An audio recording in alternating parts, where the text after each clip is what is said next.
Hey everyone, in this video we're meeting up with a very special person. Her name is Nora, but she's also known as the Professional Hobo.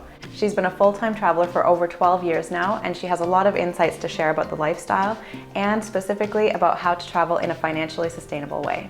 We started following her travel blog back in 2012 when we were just setting out, and we've learned so much from her over the years.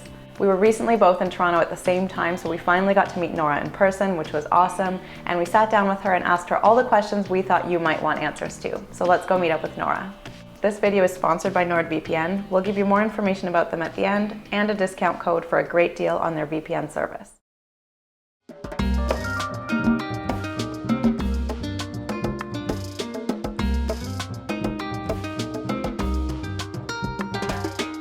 I sold everything I owned in 2006 in Toronto, Canada to embrace my dreams of full-time travel. I have traveled through and lived in about 55 countries since 2006. And I have been actually tracking and publishing all of my annual expenses and my income. But one of the amazing things that I've discovered is that full-time travel actually costs, or it can cost, way less than you would anticipate. And in fact, in my 12 years of full-time travel, I've consistently spent less than what I've ever paid to live in one place. So it's a very freeing way of life and a very freeing lifestyle if you allow it to be so. And just in case you think I'm a freak or freakishly lucky, I'm not the only person to do this. This is evidenced in my financial case study series, where I have featured close to 100 now, singles, couples, families who all travel full time, and they sustain their travels financially with their jobs. Sometimes they're online careers, sometimes they're jobs that they get on the ground, sometimes they work seasonal jobs. There are as many different incantations of this lifestyle as there are people doing it. Hands down, the most expensive aspect of travel, any kind of travel, is going to be number one, accommodation, number two, transportation. And I actually unwittingly stumbled upon what ended up being the crucial kind of turning point of my whole travel career when I was selling everything that I owned. A woman came in, she was buying my couch, and she said, "Are you gonna do any woofing while you're traveling?" I said, "What?" She said, "Woofing, WWOOF, Worldwide Work on Organic Farms. It's a way to volunteer and trade for free accommodation." I'm like, wow, I've never heard of this. And I will say my thumbs are not green. I'm not much of a organic farmer, but I did get online and start doing a little bit of research, at which point Pandora's box of opportunities opened up in front of me for different ways that you could volunteer in trade for a free place to stay.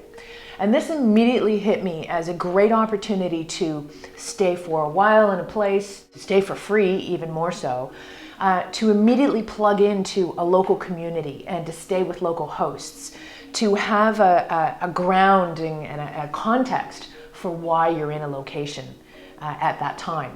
So my first free accommodation gig was in Hawaii, working on a permaculture property, milking goats. So picture this, I was something of a financial tycoon in Toronto, running a big financial planning practice. I sold everything, and 6 months later, I was milking goats in Hawaii. So it was a bit of an odd transition for me, but it ended up being amazing. I've also designed business plans and marketing plans. I've led eco treks on llamas. I've done landscaping, I've done cleaning, I've done promotional work, I've done cooking. I've done all kinds of different things around the world in trade for accommodation. So that was one of what ended up being 5 different ways that I discovered through my travels and over the years of how you can get free accommodation while you travel the world. So of course I wrote a book about it, How to Get Free Accommodation Around the World. I can't imagine what the last 12 years of full-time travel would have looked like for me if I hadn't had the opportunity to get free accommodation. So this is absolutely instrumental, and it is a crucial way for me personally to have been able to travel full-time in a financially sustainable way. Because while I was building my business at the same time, I wasn't making a lot of money. So I needed to have ways to travel inexpensively. And you know, even if you're staying in hostels and you're eating dry macaroni for dinner, you're still spending a lot of money. You know, that's still an average of $30 a night on accommodation. Well, imagine staying somewhere for 6 months and not paying a cent on accommodation. Now you've got some opportunities to do some other unique things.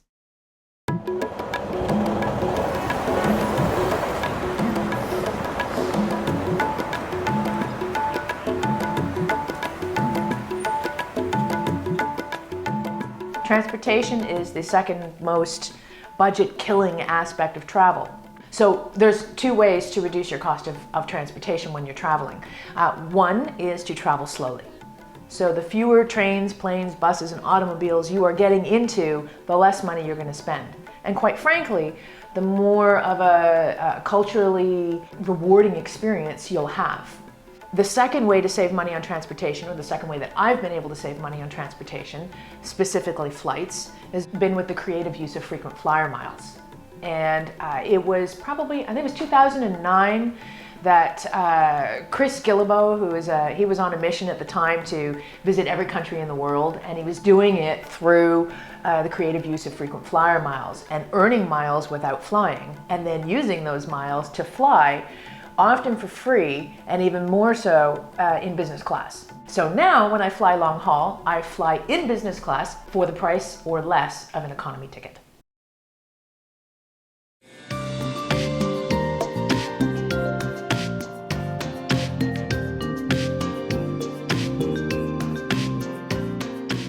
So the first way that I started making money when I was traveling full-time was with freelance writing.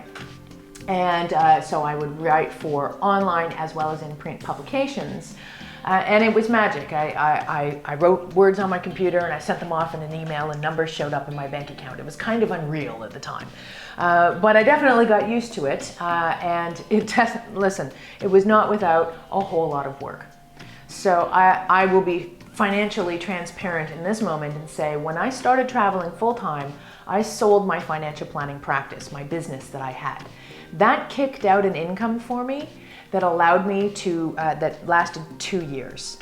So for my first 2 years of full-time travel, I had a little bit, but not too much, money coming in that allowed me to learn how to travel full-time and also helped me learn how to travel on a budget, because it wasn't a lot of money, but it was enough. I used those 2 years to build my online career. So anybody who's starting today, who wants to explore a full-time travel lifestyle, if you want to start an online career, please, expect that it's a business. Treat it like a business. It's not instant income. Also, get the foundations of your business going before you start traveling. Because I made the mistake of trying to build an online business while trying to carve out and figure out what full-time travel looked like as a lifestyle for me. And it was really difficult. My travel style has changed a million times over. I've defined and redefined again how to travel full-time and what that is. And one of the things that I've learned is that there are no rules for how to travel full-time. So I've made every mistake in the book you can possibly imagine, and I've also had a lot of victories. So my style of travel is very slow.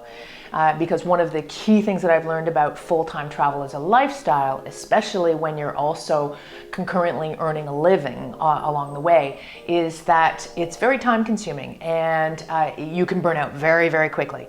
So as a bare minimum, I generally spend at least 1 month in a location, ideally more like 3 months. In some cases, I've stayed up to 2 years in a location, using it as a base for further travels. So I do travel very slowly, which is why after 12 years of full-time travel, I haven't been to 100 and something countries as a lot of people might suspect I have. And instead, I tend to want to explore a country or a culture at a much deeper level. So I take my time wherever I am, and I learn to actually live in these various places around the world rather than just pass through them. I was in Australia on and off for a year and a half. I was in New Zealand on and off for a year. I was in the Caribbean, specifically on the island of Grenada, for about 2 years. And more recently, I lived in Peru, in the Sacred Valley of Peru, for about 2 years, Ecuador for a year.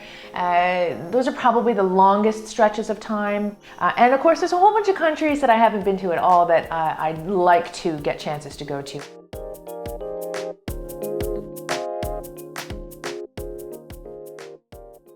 Some of the challenges that I've experienced on the road through full-time travel have been massive. I mean, I've survived 3 natural disasters. I've gotten 3 tropical diseases. I was in a near fatal accident. I've had my passport stolen. I've had many challenges on the road.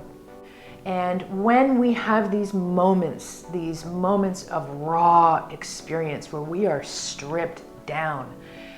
That is when we are able to see some of the greatest examples of beauty that the world and that people have to offer. 99% of the human race are A, fundamentally really good people, and B, we're all fundamentally the same. No matter where we are in the world, what language we speak, what we eat, where we shop, we all ultimately want the same things out of life and out of the people in our lives. And that element of human bonding and that element of similarities, despite outward differences, has probably been one of the best things that I've learned.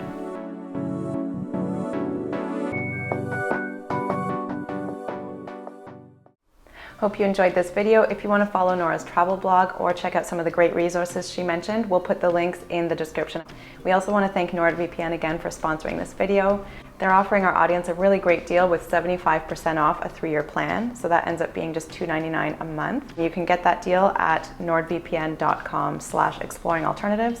And if you enter the code exploringalternatives, you get another month free on top of that. If you've never heard the term VPN before, it stands for Virtual Private Network. And it's basically a service that you can activate when you're browsing the web to get a secure connection. So for example, if you want to log into your bank account, but you're at a cafe, you just click your VPN and turn it on, and then your information is protected.